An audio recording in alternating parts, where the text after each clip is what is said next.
നമസ്കാരം.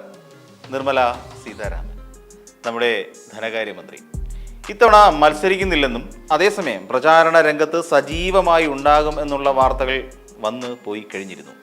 മത്സരത്തിൽ നിന്ന് മാറി നിന്നാലും ശരി, ചില കാര്യങ്ങൾ പറയാതിരുന്നാൽ വൃത്തിയുണ്ടാകില്ല എന്ന് കരുതിയായിരിക്കും ഇടയ്ക്ക് മാധ്യമങ്ങളുമായി ആശയവിനിമയം നടത്താൻ നമ്മുടെ ധനകാര്യമന്ത്രി ശ്രമിക്കാറുണ്ട്.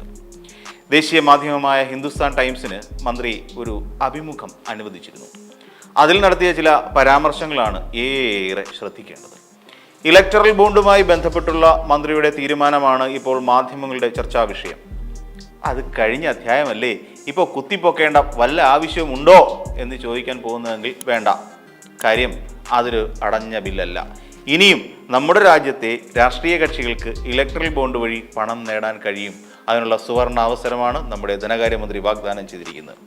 അതിനുള്ള സാധ്യതകൾ വീണ്ടും തെളിയുന്നു എന്നുള്ള സൂചനകളാണ് ധനകാര്യമന്ത്രി നിർമ്മല സീതാരാമൻ്റെ വാക്കുകളിലൂടെ നമുക്ക് മനസ്സിലാക്കാൻ കഴിയുന്നത്. രാജ്യത്തിൻ്റെ സാമ്പത്തിക സുസ്ഥിരതയ്ക്കായി കഴിഞ്ഞ 10 വർഷം കൊണ്ട് നമ്മുടെ കേന്ദ്ര സർക്കാർ ചെയ്ത കാര്യങ്ങളൊന്നും മറക്കാൻ കഴിയാത്തതാണ്. 205 ലക്ഷം കോടി എന്തോ ആണ് കടം. അതുകൊണ്ട് തന്നെ നിർമ്മല സീതാരാമൻ്റെ വാക്കുകൾ നമുക്ക് മറക്കാനും കഴിയാത്തതാണ്. എന്തായാലും കഴിഞ്ഞ ദിവസം നിർമ്മല സീതാരാമൻ നൽകിയ അഭിമുഖത്തിൽ ഇലക്ട്രൽ ബോണ്ട് തിരികെ വരുന്നതായി സൂചനകൾ ലഭിച്ചിട്ടുണ്ട്. ഇത്തവണത്തെ തെരഞ്ഞെടുപ്പിൽ ഭൂരിപക്ഷം നേടി BJP അധികാരത്തിലെത്തിയാൽ ഇലക്ട്രൽ ബോണ്ട് തിരികെ കൊണ്ടുവരും എന്നാണ് മന്ത്രി അറിയിച്ചിട്ടുള്ളത്. അതേസമയം ഷെയർ ഹോൾഡേഴ്സുമൊക്കെ അയാൾ കൂടുതൽ ചർച്ചയൊക്കെ നടത്തിയതിനു ശേഷം ചെറിയ രൂപമാറ്റത്തോടു കൂടിയായിരിക്കും അത് ഇനി അവതരിപ്പിക്കുക എന്നും ധനമന്ത്രി പറഞ്ഞിട്ടുണ്ട്. ഇക്കാര്യത്തിൽ വേറൊരു കാര്യം കൂടി മന്ത്രി പറയുന്നുണ്ട്. ഇലക്ട്രൽ ബോണ്ടിന്റെ കാര്യത്തിൽ സുതാര്യത, അത് വളരെ പ്രാധാന്യമുള്ളതാണ്. സുതാര്യത ഉറപ്പാക്കിക്കൊണ്ട് ഇതിലേക്ക് കള്ളപ്പണം വരുന്നത് കാര്യത്തിൽ തടയിടും എന്നും പറഞ്ഞിട്ടുണ്ട്. എന്ന് വെച്ചാൽ ഇലക്ട്രൽ ബോണ്ട് വഴി പാർട്ടികളിലേക്ക് കള്ളപ്പണം ഇതുവരെ എത്തിയിട്ടുണ്ട് എന്നുള്ള സൂചന അതിൽ തന്നെ ഇല്ലേ? ഉണ്ടെന്ന് തോന്നുന്നു. അത് മാത്രമല്ല, ഇലക്ട്രൽ ബോണ്ടുകൾ ഭരണഘടനാ വിരുദ്ധമായി പ്രഖ്യാപിച്ച ഇന്ത്യയുടെ പരമോന്നത നീതിപീഠത്തിന്റെ തീരുമാനം അങ്ങനെ വെറുതെ വിടാൻ പറ്റില്ലല്ലോ. അതിനെ പുനഃപരിശോധിക്കാനും വരുന്ന മന്ത്രിസഭ തീരുമാനമെടുത്തിട്ടുണ്ടെന്ന് കൂടി മന്ത്രി പറഞ്ഞു വെച്ചു. പ്രതിപക്ഷത്തെക്കുറിച്ചും മന്ത്രി വിമർശനം കൃത്യമായി ഉന്നയിക്കുന്നുണ്ട്. അതെന്താണെന്ന് വെച്ചാൽ പ്രധാനമായും അവരെല്ലാവരും അഴിമതിക്കാരാണ്. ഇത് സ്ഥിരമായി പറഞ്ഞുകൊണ്ടിരിക്കുന്നതാണല്ലോ.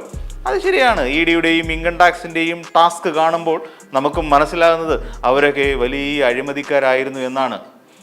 കഴിഞ്ഞ ദിവസം ദി ഗാർഡിയനിൽ വന്ന ഒരു എഡിറ്റോറിയലിൽ പറയുന്ന പോലെ ഈ EDയും ഇൻകം ടാക്സും ഒറ്റ BJPക്കാരെ പോലും തൊട്ടിട്ടില്ല എന്ന് പറയുന്നത് ആകസ്മികമല്ല എന്നാണ്. എന്ന് വെച്ചാൽ ഇന്ത്യയിലെ എല്ലാ സംവിധാനങ്ങളെയും തങ്ങൾക്ക് അനുകൂലമായി നിലനിർത്തുകയും പ്രതിപക്ഷ കക്ഷികളെ ഇല്ലാതാക്കാനായി ഉപയോഗിക്കുകയും ചെയ്യുന്നു എന്നാണ് അവർ പോലും പറഞ്ഞിട്ടുള്ളത്. അത് നോക്കുമ്പോൾ മന്ത്രി പറഞ്ഞത് ശരിയാണ്. പ്രതിപക്ഷ കക്ഷികൾ എല്ലാവരും മുട്ടൻ അഴിമതിക്കാരാണ്.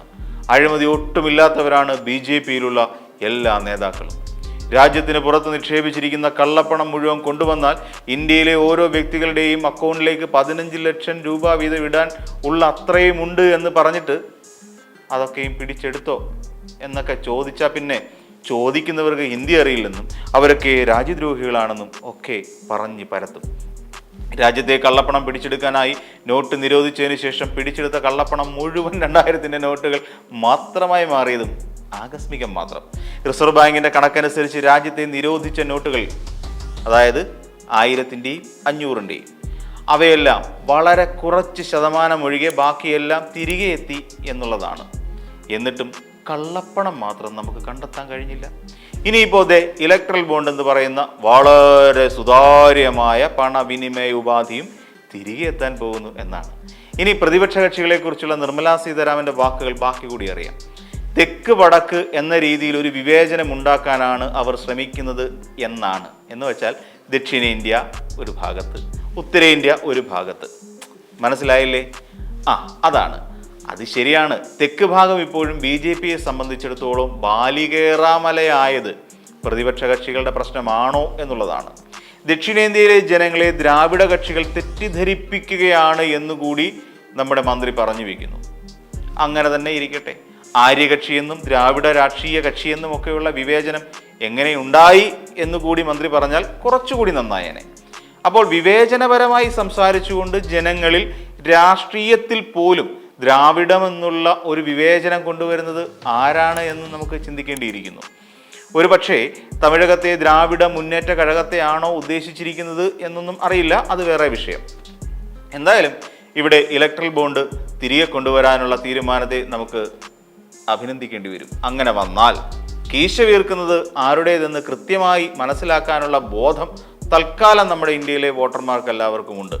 അത് കരുതിക്കൂട്ടിയുള്ള കൊള്ളയടിക്കലാണ് എന്ന ബോധ്യമുള്ളത് കൊണ്ടായിരിക്കുമല്ലോ സുപ്രീം കോടതി ഇത്തരത്തിലൊരു തീരുമാനത്തിന് മുതിർന്നത്.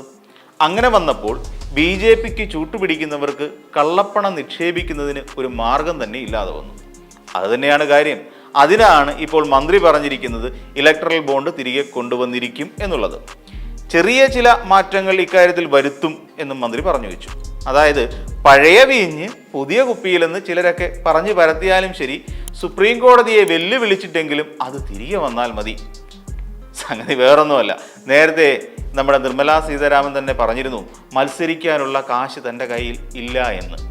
ഇനി മത്സരിക്കണമെങ്കിൽ രാജ്യത്തെ കള്ളപ്പണക്കാർ തന്നെ കനിയേണ്ടി വരുമെന്ന് മന്ത്രിക്ക് തന്നെ അറിയാം.